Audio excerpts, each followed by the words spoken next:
Assalamualaikum warahmatullahi wabarakatuh.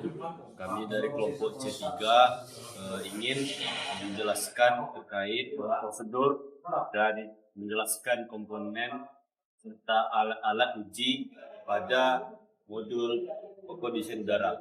Baik, untuk komponen pertama, saya akan membacakan komponen-komponen yang dipakai dalam alat sistem pengkondisian udara.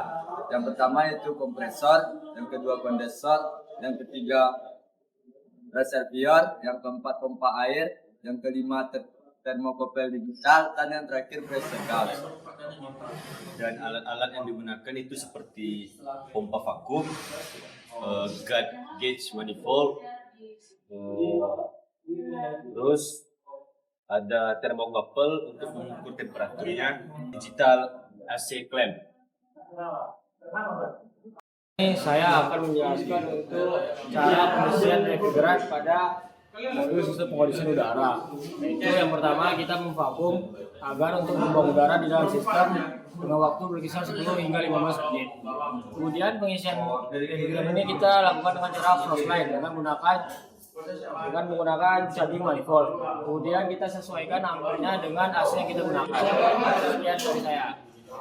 Baik, selanjutnya untuk pengujian alat uji.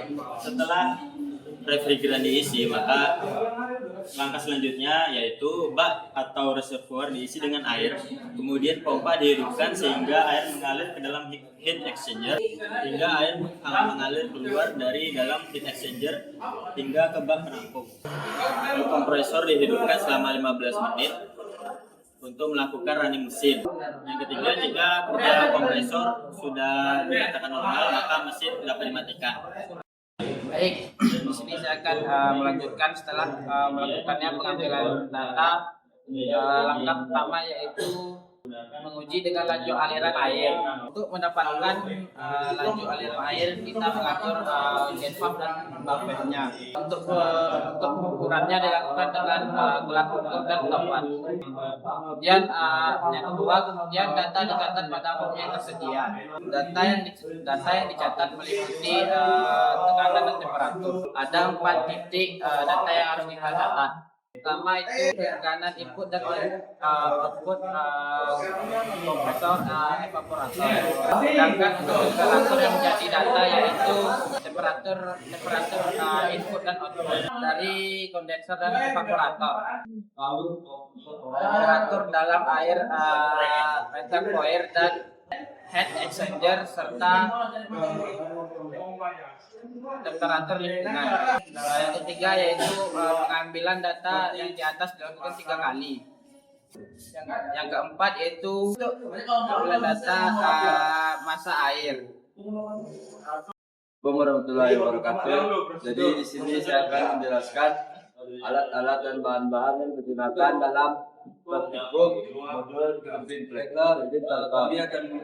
Yang pertama alat dan bahan. Alat dan bahan yang digunakan yang pertama itu pompa sentrifugal, yang kedua pipa PVC 3 inci, yang ketiga pipa filter 2 inci, yang ketiga elbow 2 inci, T-junction 3 inci, expand 3 inci, block valve 2 inci, dan terakhir flag.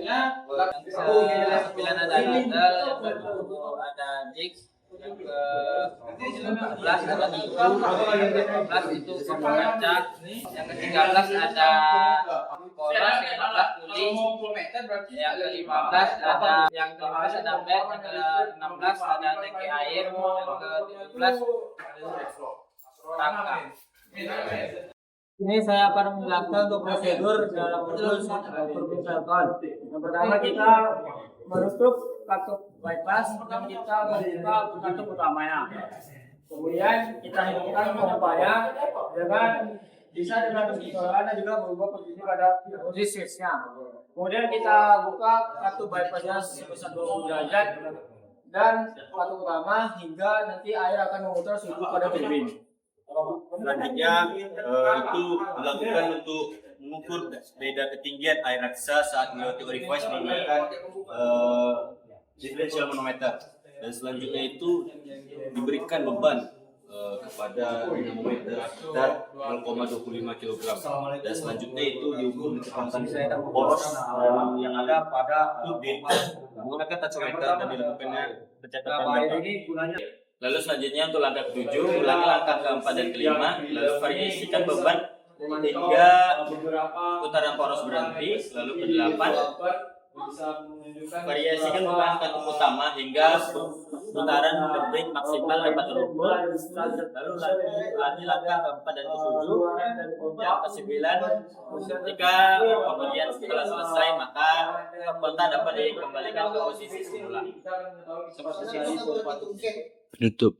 Terima kasih untuk penjelasan dan sekian. Assalamualaikum warahmatullahi wabarakatuh. Jadi di sini saya akan memperkenalkan alat dan bahan dari modul pompa sentrifugal.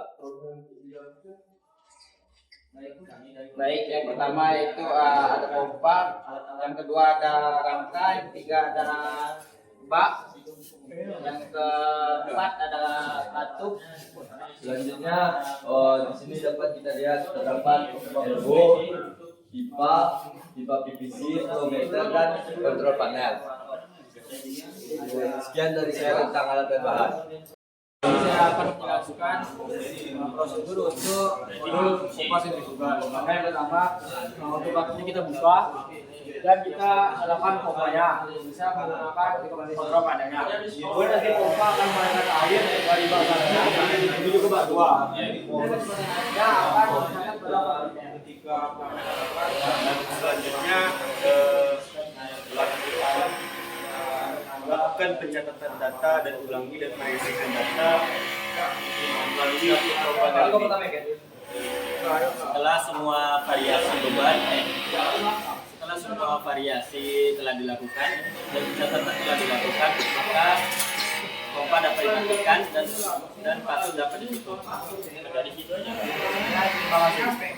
Warahmatullahi wabarakatuh. Jadi di sini saya akan menjelaskan tentang alat-alat dan komponen yang terdapat pada modul motor bakar. Yang pertama yaitu komponen utama dari motor bakar itu sendiri. Pada motor bakar terdapat juga beberapa komponen pendukung seperti exhaust, engine start, stop kontak, dan baterai.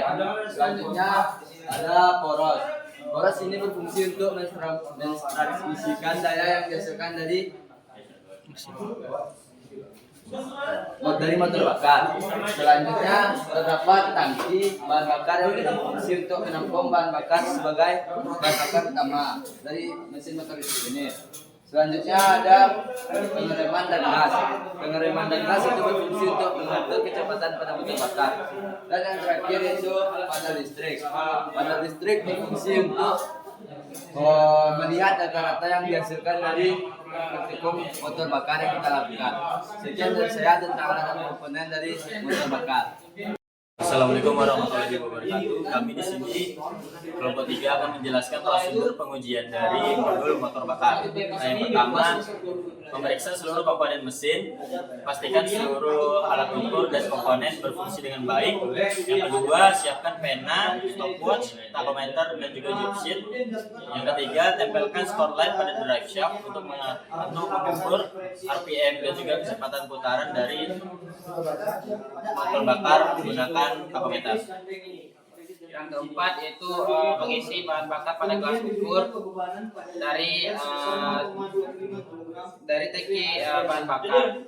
Yang kelima itu mesin dihidupkan selama beberapa menit dan menyetel hingga mesin hidup pada putaran 2200 RPM dalam keadaan idle. Lalu arahkan tachometer pada skor line. Selanjutnya itu melakukan persiapan sebelum melakukan ujian. Selanjutnya itu arahkan tachometer pada spotlight yang telah diletakkan pada drive shaft dan pastikan kecepatan putar itu di 2200 RPM. Selanjutnya diberikan pembebanan sekitar 0,25 kg per cm kuadrat yang dapat dilihat pada pressure gauge. Kemudian kita mengalihkan beban dan dalam waktu yang bersamaan kita ukur konsumsi mendampingi bahan bakar dengan stopwatch, ukur ketinggian parameter, dan juga kita ukur kecepatan parameter dengan takometer. Kemudian data tadi kita catat pada dosit, kemudian kita variasikan data dengan meningkatkan beban secara bertahap hingga akhirnya mesin mati. Sekian untuk prosedur modul tes bakar. Terima kasih.